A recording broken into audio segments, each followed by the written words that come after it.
Yeah, I'll start with COVID. I think that that's something that Kirby Smart and the Georgia staff have kept internal all season, and it does sound like that they've had maybe some COVID issues. Um, in the weeks, days after Christmas, the testing that they've gone about since the regular season ended. And so, he obviously didn't disclose to us any specific number, any specific players that it might be missing the game. So that's something that we'll be watching for tomorrow when the teams take the field. But, one thing that we do know is that Georgia will be down 8 very key contributors that they've counted on all season. 5 of those from opt-out. That would be Ben Cleveland and Trey McKitty on the offensive side of the ball, Monty Rice, Eric Stokes, DJ Daniel on the defensive side of the ball. And then injury, transfer, and other things that they're missing the game for. Trey Hill will be out with a knee injury. He's missed the last couple of games, had a scope on his knee, possibly in preparation for the NFL draft, possibly just to get things underway. He had a scope on both knees. So he'll be out this game. James Cook, his father, passed away earlier this week. So both he and his brother Dalvin are down in South Florida with the family, and he'll be missing this game. Dalvin will be missing the Vikings Week 17 game. And Jermaine Johnson, another guy who's been a key contributor for Georgia this year, has already announced his transfer to Florida State. So they've got a couple other guys that have announced transfers already: Dwan Mathis, Micaiah Tongue, Trey Blunt to Temple, Oregon State, and Old Dominion, respectively. But those guys really haven't played as big of a role as the other 8 that I mentioned. Palmer Tom's on the line from Dogs 247 Sports, Cincinnati, Georgia, at the Peach Bowl in the New Year's Six. Mark Rogers TV, the voice of college football. Please lock it in. We will be here all off season talking college football every day. Once you subscribe, hit that bell for the notifications. That way you know when we're going live. All right. Attached to the personnel storylines and news that come out every year after Georgia announces and various players announce, we know what we saw at the Sugar Bowl a couple of years ago.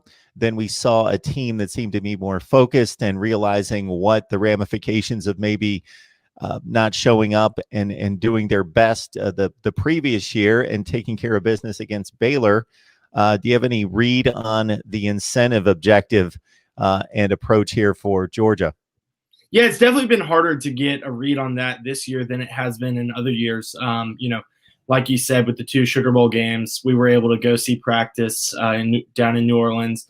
So obviously it's been a little bit more difficult to get a read, but from talking to players, talking to coaches, assistant coaches, head coaches this week, I think this Georgia team is focused. And I think that that's also been a question for them ever since they lost that Florida game. SEC East was out of their control. They were essentially, with 2 losses, they were essentially out of the playoff picture. And so, you could have been questioning motivation, for the final 3 regular season games. It should have been 4, but didn't get to play against Vanderbilt. But I think, just in terms of, this team could have given up a long time ago. You could have seen a number of opt-outs a long time ago, and you didn't see it. You saw guys, I'll go back to Monty Rice, someone who has been playing through injury all season long,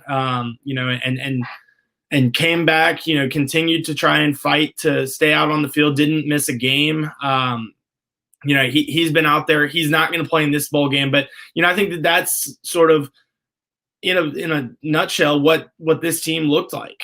They were a banged up football team for the latter half of the season. Jordan Davis was a big injury. Richard LeCount was a big injury. Davis ultimately returned last time out for Georgia against Missouri. And Richard LeCount looks like he could be playing in this game tomorrow. We've seen photos of him in practice, and he put out a message on social media saying this is what he's worked for. This is, what he's worked for. So I think that, that obviously alludes to him possibly playing, and Kirby Smart even said so, that they were very, very hopeful to get him back. So I think just looking at those examples, this is a team that has stayed focused despite, all the reasons in the world not to. COVID, being out of the playoff picture, being out of the SEC championship game for the first time in 3 seasons. I think that they had every reason in the world to not really care, for lack of a better word. And this is a team that's playing their best football right now. Offensively, JT Daniels and company, they really seem to be clicking. And just talking to them and the offensive personnel as a whole, there's a lot of excitement for 2021. The possibility of everyone returning from, Daniels at quarterback to Zamir White, James Cook at running back, and the rest of the room there, George Pickens and several young wide receivers. I think that there's a lot of excitement about what 2021 can bring for this offense and this team entirely. And I think, them being focused on the latter half of the regular season, showed that they do care and they should care about this bowl game.